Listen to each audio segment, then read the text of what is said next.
Hello everybody, welcome to the SSG law classes. आज की इस वीडियो में हम लोग बात करेंगे सेक्शन 144 ऑफ सीआरपीसी। आपने अपनी लाइफ में कभी ना कभी सुना होगा कि किसी एक पर्टिकुलर एरिया में धारा 144 लागू हो गई, धारा 144 इन्फोर्स हो गई। तो आइए जानते हैं कि धारा 144 आखिरकार है क्या। तो जो सेक्शन 144 सीआरपीसी का है, जब नए लॉज पास नहीं हुए थे, लेकिन अब जो नए लॉज आ गए हैं, सीआरपीसी चेंज हो गया है भारतीय नागरिक सुरक्षा संहिता में।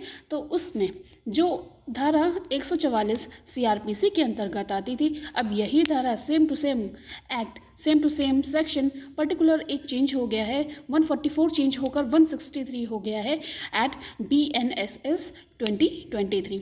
ठीक है, तो जो लॉस के बारे में, जो कानून के बारे में हम लोग 144 में पढ़ते थे सीआरपीसी में, अब सेम टू सेम वही चीज़ हम लोग सेक्शन 163 के तहत पढ़ेंगे BNSS, यानी कि भारतीय नागरिक सुरक्षा संहिता। तो सबसे पहले ये जान लेते हैं कि आखिरकार धारा 44 है क्या, कहाँ लगाया जाता है। तो सबसे पहले इस क्वेश्चन का यही आंसर है कि जहाँ पर भी मेजर प्रोटेस्ट हो रहा हो, या वायलेंस होने की संभावना हो, या लड़ाई दंगे होने की संभावना हो, वहाँ पर धारा 144 लगा देते हैं, वहाँ पर धारा 144 इन्फोर्स किया जाता है। अच्छा, सेकंड मेजर क्वेश्चन कि धारा 144 किस लिए इन्फोर्स करते हैं। तो धारा 144 उस पार्टिकुलर एरिया में शांति बनाने के लिए इन्फोर्स कर दिया जाता है। कभी भी किसी भी जगह पे बहुत सारे लोग इकट्ठा ना हो, वायलेंस ना हो, इसीलिए धारा 144 लागू कर दिया जाता है उस पर्टिकुलर एरिया में। सेकंड क्वेश्चन ये भी अराइज होता है कि धारा 144 आखिरकार लागू कौन करता है। तो उस शहर के, उस सिटी के एक particular district magistrate DM order issue करती है कि उस पर्टिकुलर एरिया में धारा 144 लागू की जा सकती है, जिसके बाद उस पर्टिकुलर एरिया में 4 या 4 से ज़्यादा लोगों की असेंबली पर प्रोहिबिट किया जाता है।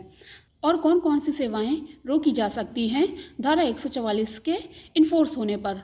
उस पर्टिकुलर एरिया में इंटरनेट शट डाउन कर दिया जाएगा, टेलीकॉम सर्विसेज पर रेस्ट्रिक्शंस लगाए जा सकते हैं एंड मैनी मोर। अच्छा, अब क्वेश्चन ये राइज होता है कि अगर किसी एक पर्टिकुलर एरिया में धारा 144 लागू हुआ तो मैक्सिमम पीरियड, जो मिनिमम पीरियड होता है, वो कितने समय तक लागू हो सकता है। तो धारा 144 मिनिमम 1 या 2 महीने से शुरुआत में लगाया जा सकता है। अगर ज़रूरत पड़ती है तो इसे और भी एक्सटेंड किया जा सकता है, लेकिन एक्सटेंड होगा तो 2-2 महीने के लिए होगा। सपोज पहले 2 महीने के लिए लगाया गया, देन एक्सटेंड होकर ये 2 महीने और बढ़ गया, तो देन 4 महीने के लिए लग जाएगा, फिर देन एक्सटेंड होकर 2 महीने और बढ़ गया, तो ये 6 मंथ के लिए धारा 144 लगाया जा सकता है।